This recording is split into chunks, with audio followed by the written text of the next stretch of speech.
नमस्कार मित्रांनो, बसून बसून तुम्ही देखील कंटाळलेत ना?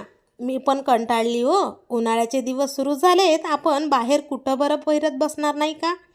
चला तर मग घरातूनच मस्त मी आज तुमचं मनोरंजन करते आहे. आजची तारीख आहे 7 एप्रिल 2024 आणि दिवस आहे मंगळवार.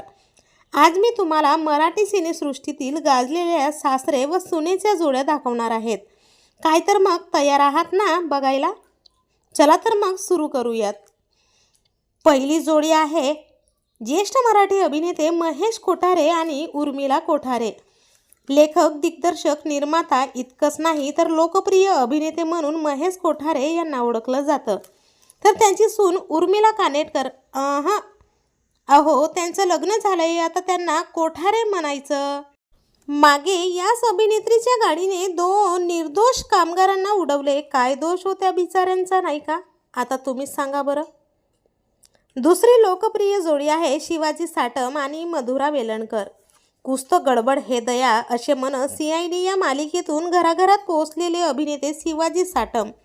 बापरे, एवढा साधाभोळा दिसणारा हा माणूस हिंदी मालिका विश्वात टॉपच्या लेवलवर काम करील असे त्यांना देखील वाटत नव्हते बरं.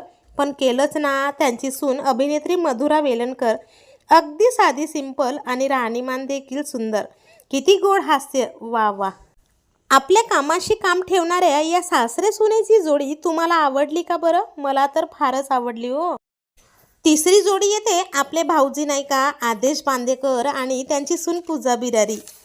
निर्माता, दिग्दर्शक आणि अभिनेते म्हणून आदेश बांदेकर हे नेहमीच नवनवीन मालिका प्रेक्षकांसाठी घेऊन येत असतात. किती सुंदर त्या मालिका हो. कुठून एवढं डोकं लावतात काय माहीत, परंतु अप्रतिम. नुकतंच त्यांच्या घरी आलेली सुनबाई पूजा बिरारी ही देखील हास्याच्या एरियाची आणि अगदी बांदेकर कुटुंबाला शोभेल अशीच हो. पण लग्न होताच वेगळे का बरं काढले म्हणून त्यांच्या चाहत्यांमध्येच मोठे भांडण उडाले बाबा.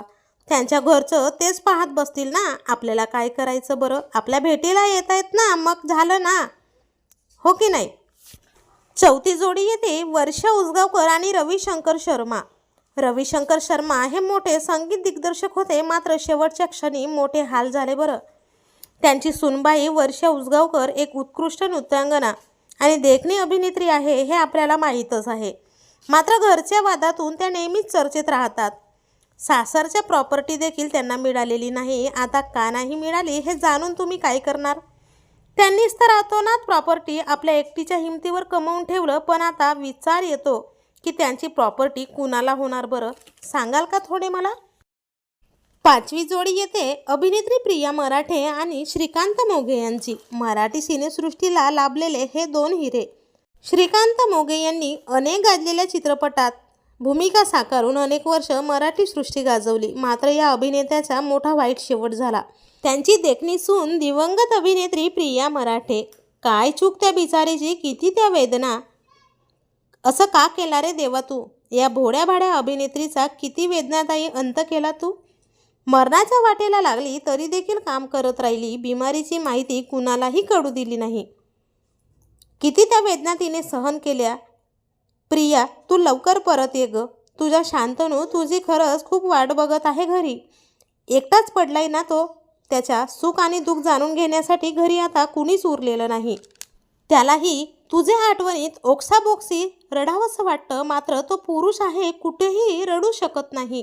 दुसरं लग्न केलं जरी तरी तुझ्यासारखी भेटणं खूपच अवघड. प्रिया, तू लवकर ये ग. तर मित्रांनो, आपल्या सर्वांची लाडकी अभिनेत्री प्रिया मराठे हिला कमेंट बॉक्समध्ये श्रद्धांजली वाहायला विसरू नका. आणि असेच नवनवीन अपडेट जाणून घेण्यासाठी चॅनलला नक्की सबस्क्राईब करा. धन्यवाद.